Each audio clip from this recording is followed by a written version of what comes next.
अध्याय 6 से श्लोक 33 में बताया गया है। अर्जुन उवाच यह अयम योग तत्वता प्रोक्त सम्यान मधुसूदन एतस्य अहमन पश्यति पचन्त त्वत्वन स्थितितम स्थिरानम। इस श्लोक का हिंदी में अनुवाद है। अर्जुन ने कहा, हे मधुसूदन, आपने जिस योग पद्धति का संक्षेप में वर्णन किया है वह मेरे लिए अव्यावहारिक तथा असहनीय है, क्योंकि मन चंचल तथा अस्थिर है। अब इस श्लोक का विस्तार में अध्ययन हुआ है। भगवान कृष्ण ने अर्जुन के लिए सूचोदेशों से लेकर योग परमोमत तक जिस योग पद्धति का वर्णन किया है उसे अर्जुन अपनी असमर्थता के कारण अस्वीकार कर रहा है। इस कलयुग में सामान्य व्यक्ति के लिए यह संभव नहीं है कि वह अपना घर छोड़कर किसी पर्वत या जंगल के एकांत स्थान में जाकर योगाभ्यास करे। आधुनिक युग की विशेषता है अल्पकालिक जीवन के लिए घोर संघर्ष। लोग सरल व्यवहारिक साधनों से भी आत्म साक्षात्कार के लिए उत्सुक या गंभीर नहीं है। तो फिर इस कठिन योग पद्धति के विषय में क्या कहना, जो जीवन शैली, आसान विधि, स्थान के चयन तथा भौतिक व्यवस्थाओं से विरक्ति का नियमन करती है। व्यवहारिक व्यक्ति के रूप में अर्जुन ने सोचा कि इस योग पद्धति का पालन असंभव है। भले कि वह कई बातों में इस पद्धति पर खरा उतरता था। वह राजवंशी था और उसने अनेक सद्गुण थे। वह महान योद्धा था। वह दीर्घायु था और सबसे बड़ी बात जो यह कि भगवान श्री कृष्ण का घनिष्ठ मित्र था।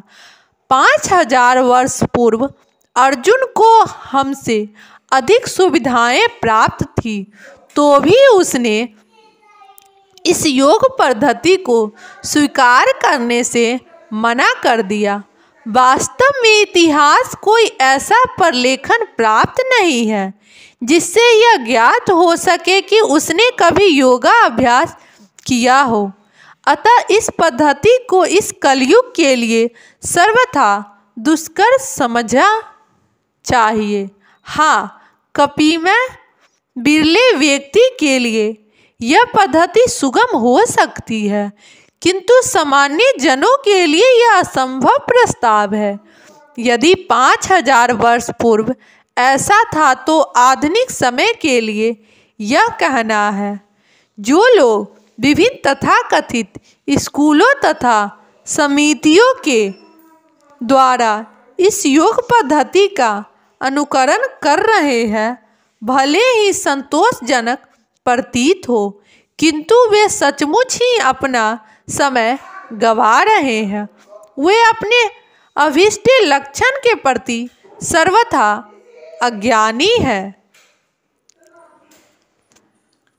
श्लोक 34 में बताया गया है, पंचलनम हीन मन्यम कृष्ण परमार्थी बलवर्ते दीढ़नम तस्यत अहम निग्रम मन्यते वायो एवं सुदुष्कर्म।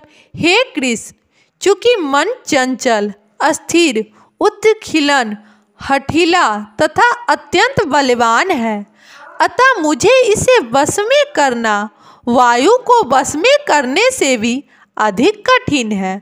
अब इस श्लोक का विस्तार में अध्ययन हुआ है। मन इतना बलवान तथा दुराग्राही है कि कभी कभी यह बुद्धि का उल्लंघन कर देता है। यद्यपि उसे बुद्धि के अधीन माना जाता है। इस व्यवहार जगत में जहाँ मनुष्य को अनेक विरोधी तत्वों से संघर्ष करना होता है, उसके लिए मन को वश में कर पाना अत्यंत कठिन हो जाता है। कृत्रिम रूप में मनुष्य अपने मित्र तथा शत्रु दोनों के प्रति मानसिक संतुलन स्थापित कर सकता है, किंतु अंतिम रूप में कोई भी सांसारिक पुरुष ऐसा नहीं कर पाता, क्योंकि ऐसा कर पाना वेगवान वायु को बस में करने से भी कठिन है। वैदिक साहित्य में कहा गया है कि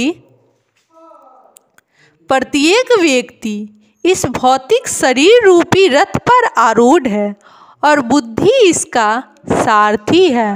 मन लगाम है तथा इंद्रियां घोड़े हैं। इस प्रकार मन तथा इंद्रियों की संगति से यह आत्मा सुख या दुख का भोगता है। ऐसा बड़े बड़े चिंतकों का कहना है कि यद्यपि बुद्धि को मन का नियंत्रण करना चाहिए, किंतु मन इतना प्रबल तथा हठी है कि इसे अपनी बुद्धि से भी जीत पाना कठिन हो जाता है। जिस प्रकार की अच्छी से अच्छी दवा द्वारा कभी कभी रोग वश में नहीं हो पाता, ऐसे प्रबल मन को योगा अभ्यास द्वारा वश में किया जा सकता है।